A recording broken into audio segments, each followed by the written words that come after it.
નમસ્કાર મિત્રો, આજે આપણે ધોરણ 6નું પ્રકરણ 6 મૌર્ય યુગ ચંદ્રગુપ્ત અને સમ્રાટ અશોક વિશે જોઈશું. તો રવિવાર હોવાથી સોસાયટીના સૌ બાળકો મેદાનમાં ક્રિકેટ રમવા ભેગા થયા. તમે પણ રમતા હશો ક્રિકેટ, બરાબર? તો ક્રિકેટ રમવા માટે આપણે શું કરીએ છીએ, એક સિક્કો હોય છે એને આપણે ઉછાળીએ છીએ અને એનાથી ઉપરથી આપણે નક્કી કરીએ છીએ કે બોલિંગ કોણ કરશે અને બેટિંગ કોણ કરશે.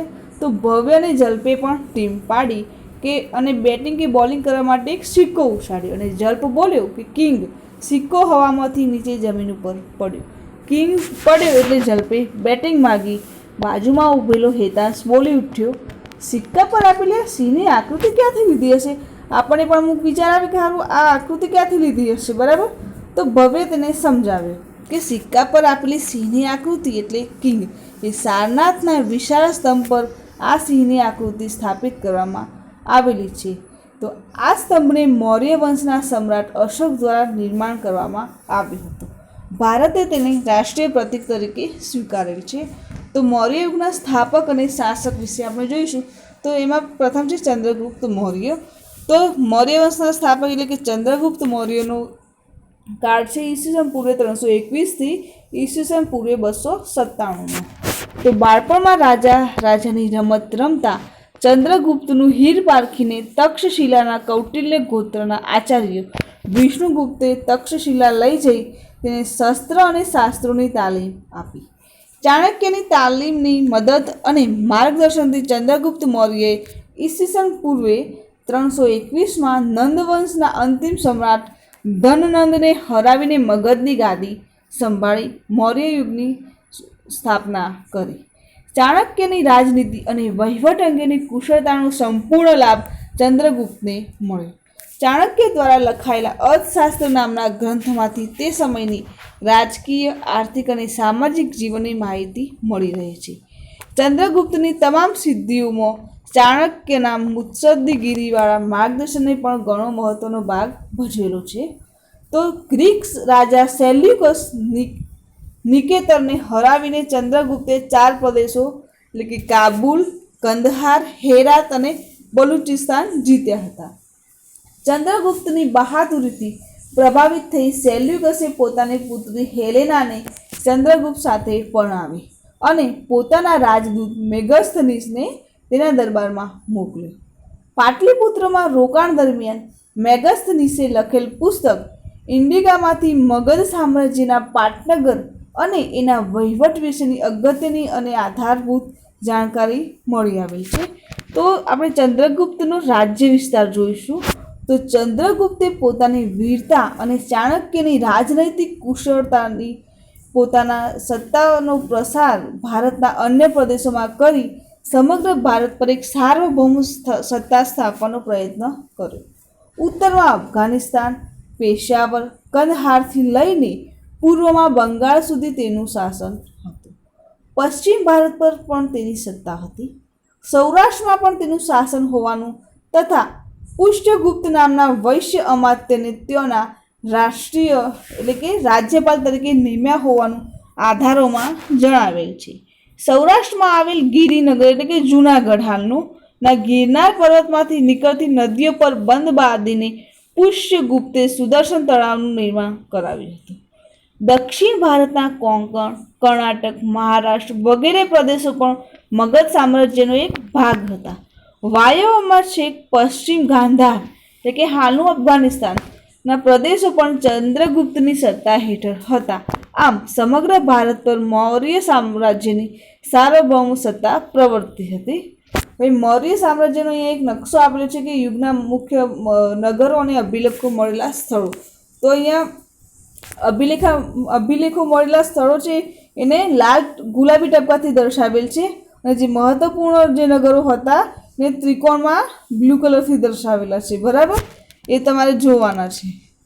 હવે જોઈશું કે ચંદ્રગુપ્ત તેના જીવનનો અંતિમ સમય જૈન મુનિ ભદ્રબાહુ સાથે મૈસૂર એટલે કે હાલનું કર્ણાટકના શ્રવણબેલગોડામાં વિતાવ્યો હતો. ઈસવીસન પૂર્વે 297માં તે મૃત્યુ પામ્યો. ચંદ્રગુપ્તે 24 વર્ષ રાજ્ય કર્યાનું અને છેલ્લા વર્ષોમાં તેણે જૈન ધર્મ અપનાવ્યાની વાત પણ આજે જૈન પુરાણોમાંથી મળી આવેલ છે.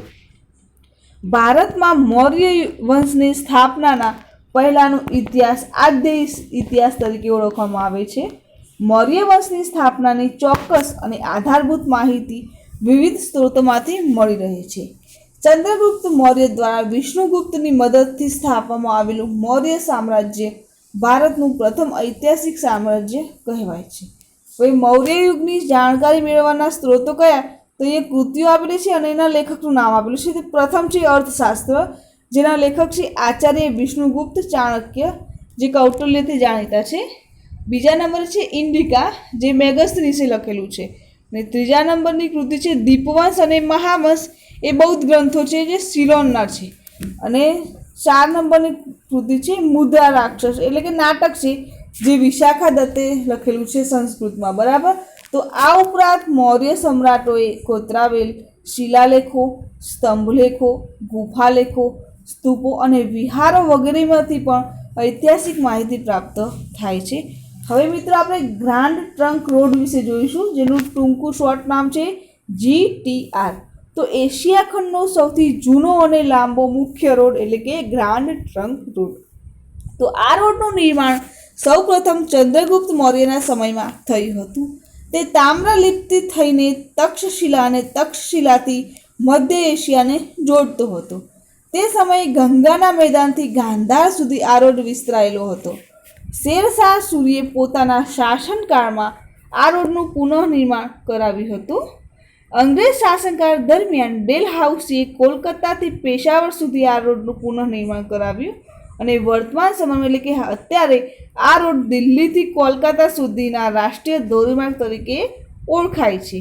હવે આપણે બિંદુસાર વિશે જોઈશું.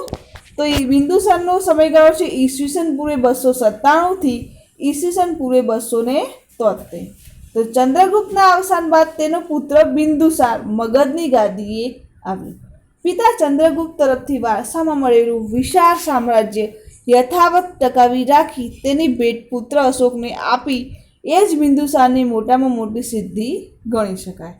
તો બિંદુસારનો પુત્રનું નામ શું હતું? અશોક. તો બિંદુસારના શાસનકાળમાં રાજકુમાર સુસીમની તક્ષશિલાના અને રાજકુમાર અશોકની અવંતીના રાષ્ટ્રીય એટલે કે રાજ્યપાલ તરીકેની નિમણૂક થઈ હતી.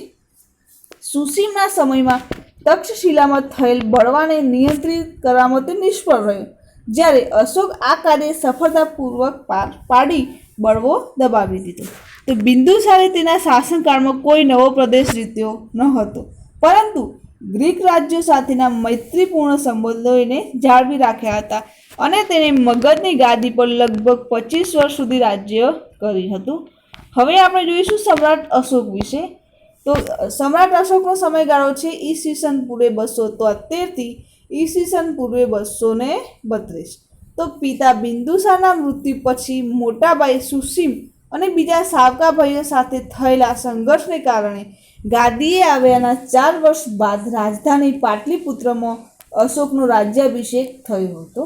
રાજ્યાભિષેક થયા બાદ અશોકે પિતા તરફથી વારસામાં મળેલ રાજ્ય વિસ્તારમાં વધારો કર્યો હતો, એટલે કે એણે રાજ્યો જીત્યા હતા. તેણે શિલાલેખમાં જણાવ્યા મુજબ તેનું સામ્રાજ્ય વાયવ્ય સરહદે આવેલા કંદહાર અને પેશાવરથી ઉત્તર ભારતમાં નેપાળ સુધી, દક્ષિણે મૈસૂર એટલે કે હાલનું કર્ણાટક સુધી, પશ્ચિમે ગુજરાત સૌરાષ્ટ્ર સુધી, પૂર્વમાં મગધ જે હાલના બિહાર તરીકે ઓળખાય છે અને કલિંગ જે હાલ ઓડિશા તરીકે ઓળખાય છે ત્યાં સુધી તેનું રાજ્ય ફેલાયેલું હતું.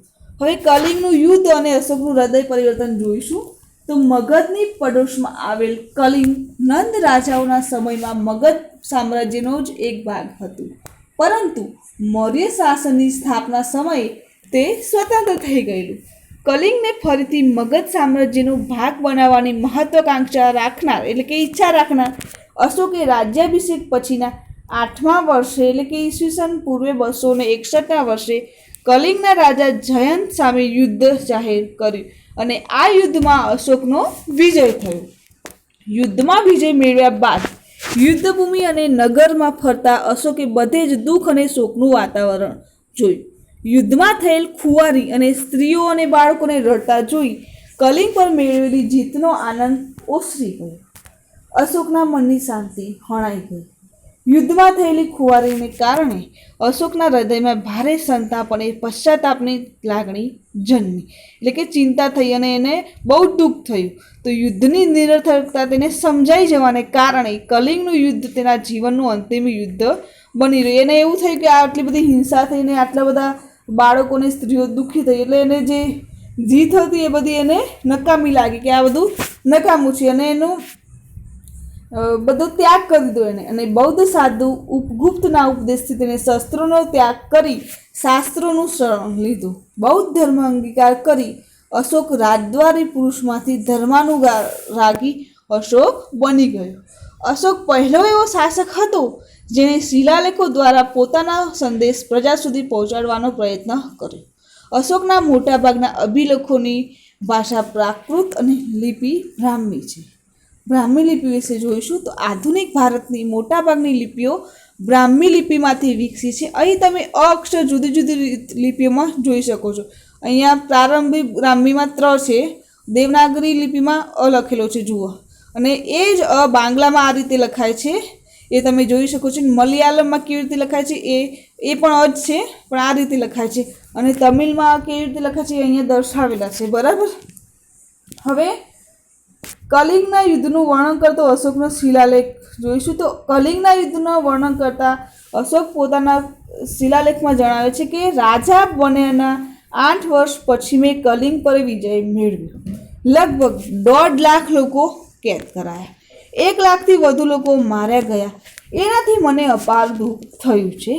જે લોકો પોતાના સગા સંબંધીઓ અને મિત્રોને ખૂબ ચાહે છે તથા પોતાના દાસો એટલે કે નોકરો અને મૃતકો પ્રત્યે દયાવાન હોય તે પણ યુદ્ધમાં માર્યા જાય છે અથવા તો પોતાના સ્નેહીજનોને ખોઈ બેસે છે. આનાથી મને પશ્ચાતાપ થઈ રહ્યો છે. હવે મેં ધર્મ પાલન કરવાનો અને અન્ય લોકોને તેનો ઉપદેશ આપવાનો નિશ્ચય કર્યો છે. હું માનું છું કે ધર્મના માધ્યમથી લોકોના દિલ જીતવા એ જબરજસ્તીથી વિજય મેળવવા કરતાં વધારે સારું છે. હું આ અભિલેખ ભવિષ્ય માટે એક સંદેશ રૂપે કોતરાવી રહ્યો છું કે મારા પછી મારા પુત્રો અને પૌત્રો પણ યુદ્ધ ન કરે.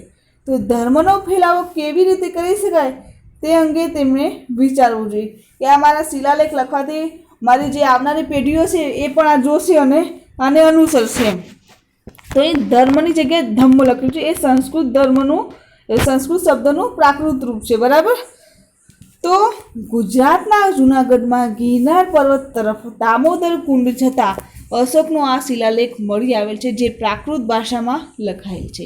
આ શિલાલેખમાં 3 રાજ્યોના લેખો છે. આ લેખ રાજા મહાક્ષત્રપ રુદ્રદામનનો છે. આ લેખમાં મૌર્ય રાજા ચંદ્રગુપ્તના રાષ્ટ્રીય પુષ્યગુપ્ત દ્વારા નિર્માણ કરવામાં આવેલ સુદર્શન તળાવ અને અશોકના રાષ્ટ્રીય યવન રાજ દ્વારા સિંચાઈ માટે તેમાંથી નહેરો કાઢવાની વિગતો આપવામાં આવી છે. જે સ્થળોએ શિલાલેખો અશોકના મળ્યા છે તેની માહિતી નકશામાં આપેલ છે, બરાબર. ઉપર નકશામાં આપેલી છે. હવે ધર્મ પ્રચારક તરીકે અશોક જોઈશું. તો અશોકે દેશભરમાં આવેલા બૌદ્ધ તીર્થધામોની યાત્રા કરી. યાત્રા દરમિયાન બૌદ્ધ ધર્મનો પ્રચાર પણ એમણે કર્યો. અશોકે ગૌતમ બુદ્ધના ઉપદેશોમાંથી પ્રેરણા મેળવી પોતાની પ્રજાને ધર્મનો માર્ગ બતાવવા પોતાના સામ્રાજ્યમાં ઠેર ઠેર શિલાલેખો અને સ્તંભલેખો કોતરાવ્યા. તે સમયની સમસ્યાનો ઉકેલ લાવવા અશોકે રાજ્યમાં ધર્મ ખાતાની રચના કરી. આ ખાતાના ઉપરી તરીકે નિમાયેલ ધમ્મ મહાપાત્ર નામના અધિકારીએ પ્રજામાં બૌદ્ધ ધર્મનો પ્રચાર કરી તેમનું નૈતિક ધોરણ ઊંચું લાવવાનું કાર્ય કરવાનું હતું. અશોકે રાજ્યમાં શિકાર પર પ્રતિબંધ ફરમાવી પશુઓની હિંસા બંધ કરાવી. તેણે ગૌતમ બુદ્ધના પ્રેમ, દયા, કરુણા, અહિંસા, સદાચાર, અનુકંપા જેવા સિદ્ધાંતોનો પ્રચાર પર ભાર મૂક્યો. ઉપદેશની સાથે સાથે કેટલીક લોકોપયોગી વાતો પણ શિલાલેખમાં કોતરાવેલી. તો અશોકનો પ્રજાજોગ સંદેશ શું હતો એ જોઈશું. તો માતા પિતાની આજ્ઞાનું પાલન કરવું, વડીલોનો આદર કરવો, પશુઓનો વધ ન કરવો, બને તેટલો ઓછો ખર્ચ કરવો, ગુરુની સેવા કરવી, સ્ત્રીઓ અને નોકરો પ્રત્યે માયાળું વર્તન રાખવું, બ્રાહ્મણો અને શ્રમણોને દાન આપવું, અન્ય ધર્મના એટલે કે ધર્મના મુખ્ય સિદ્ધાંતો સમજવાનો પ્રયત્ન કરી તેનો આદર કરવો. આ હતો અશોકનો લોકો માટેનો સંદેશ. તો અશોકે ઈસવીસન પૂર્વે 251માં પાટલીપુત્રમાં મોગલીપુત્ર તીર્ષ એટલે કે તીર્ષાના અધ્યક્ષ પદે ત્રીજી બૌદ્ધ પરિષદ બોલાવી. આ પરિષદનો મુખ્ય હેતુ બૌદ્ધ ધર્મમાં ઊભા થયેલા મતાંતરો દૂર કરી ધાર્મિક એકતા સ્થાપવાનો હતો. અશોકે ભારતમાં કાશ્મીર, ગાંધાર, ચોલ, પાંડ્ય અને કેરળ રાજ્યમાં બૌદ્ધ ધર્મનો પ્રચાર કર્યો હતો. સમ્રાટ અશોકે બ્રહ્મદેશ એટલે હાલનું મ્યાનમાર, સિલોન એટલે કે શ્રીલંકા, સિરિયા, ઇજિપ્ત, મેસેડોનિયા વગેરે દેશોમાં ધર્મ પ્રચાર માટે ધર્મ પ્રચારક મંડળો મોકલ્યા. અશોકે પુત્ર મહેન્દ્ર અને પુત્રી સંઘમિત્રાને બૌદ્ધ ધર્મના પ્રચાર માટે સિલોન મોકલ્યા એટલે કે શ્રીલંકા મોકલ્યા. આમ અશોકે પોતાના શાસન દરમિયાન બૌદ્ધ ધર્મને રાજ્યાશ્રય આપ્યો એટલે કે પોતાના રાજ્યમાં બૌદ્ધ ધર્મનો પ્રચાર કર્યો.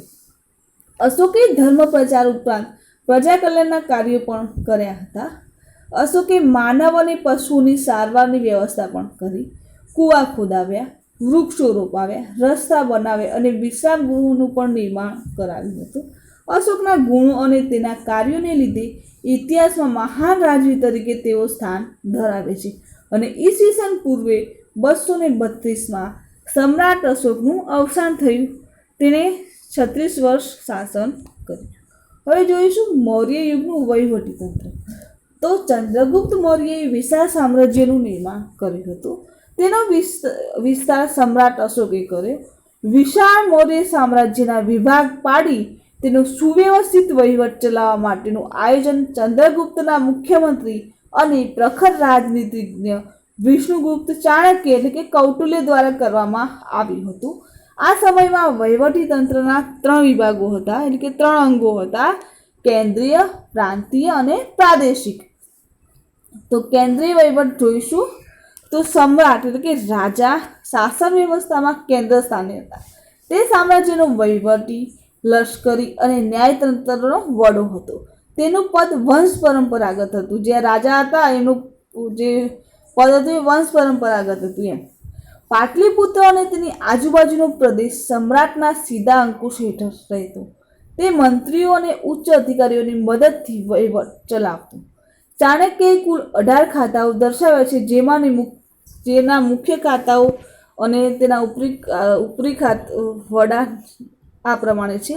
તો અહીંયા ખાતું આપ્યું છે કોષ્ટકમાં અને એના વડા લખેલા છે. તો ખેતી વિભાગ હતા એ સીતા અધ્યક્ષ તરીકે ઓળખાતા. લશ્કરી ખાતું એ સેનાની તરીકે. ન્યાય ખાતું હતું એ પ્રદેશ ક્ષત્રિય હતું, જે મુખ્ય ન્યાયાધીશ સંભાળતા. અને વ્યાપાર ખાતાને શું કહેવાતું? પણ્યાદક્ષ. અને દફતર ભંડાર એટલે કે અક્ષપટલ એટલે રેકર્ડ ખાતું, જે મહા અક્ષપટલ તરીકે ઓળખાતા એના વડા. અને જે છઠ્ઠું હતું એ મુદ્રા એટલે કે પાસપોર્ટ ખાતું, એ મુદ્રા અધ્યક્ષ સંભાળતા, એના વડા હતા એમ. તો પ્રાંતીય વહીવટ જોઈશું તો વિશાળ મૌર્ય સામ્રાજ્યને વહીવટી સરળતા ખાતર 5 વિભાગમાં વહેંચવામાં આવ્યું હતું. તો પ્રાંત એટલે કે વિભાગ કે મંડળ, એના વડા તરીકે રાજ્યપાલ હતા. આ પદ માટે મોટે ભાગે રાજકુમારોની નિમણૂક કરવામાં આવતી. રાજ્યપાલનું કાર્ય સમગ્ર પ્રાંતમાં શાંતિ વ્યવસ્થાની જાળવણી કરવી, કરવેરા ઉઘરાવવા, રાજાના આદેશોનું પાલન કરાવવું અને પ્રાંતમાં એટલે કે જે તે વિસ્તારમાં બનતા બનાવોની સમ્રાટ એટલે કે રાજાને જાણ કરવાની રહેતી. હવે પ્રાદેશિક વહીવટીતંત્ર જોઈશું તો વહીવટી સરળતા માટે કોઈપણ પ્રાંતને આહારને પ્રદેશમાં વહેંચવામાં આવતો. આહારનો અધિકારી રાજુક અને પ્રદેશનો અધિકારી પ્રાદેશિક કહેવાતો. વહીવટી તંત્રનું નાનામાં નાનું એકમ ગ્રામ હતું. તેનો ઉપરી ગ્રામીણ કહેવાતો. ગામના ચૂંટાયેલા સભ્યોની સમિતિની મદદથી ગ્રામનો વહીવટ ચલાવતો. હવે સમ્રાટ અશોકના ઉત્તરાધિકારીઓ તથા મૌર્ય વંશનું પતન કેવી રીતે થયું તે વિશે જોઈશું. તો સમ્રાટ અશોકના મૃત્યુ બાદ તેના ઉત્તરાધિકારીઓ વિશે બ્રાહ્મણ, જૈન અને બૌદ્ધ ગ્રંથોમાંથી જુદી જુદી માહિતી મળેલ છે. પુરાણોમાં આપેલી માહિતી મુજબ મૌર્ય વંશમાં થઈ ગયેલ કુલ 9 કે 10 રાજાઓએ કુલ મળી 137 વર્ષ શાસન કર્યું હતું. મૌર્ય વંશના અંતિમ રાજા બૃહદર્શના નિર્મળ શાસનનો લાભ લઈ તેના સેનાપતિ પુષ્યમિત્ર શૃંગે લશ્કરી કવાયત જોવાને બહાને બોલાવી એમની હત્યા કરી, એટલે કે એમને મારી નાખ્યા. અને ઈસવીસન પૂર્વે 185માં પુષ્યમિત્ર શુંગે મગધની ગાદી પર શુંગ વંશની સ્થાપના કરી મૌર્ય વંશનો અંત આણ્યો. તો હવે વધુ વિડીયો સાથે ફરી મળીશું. Thank you.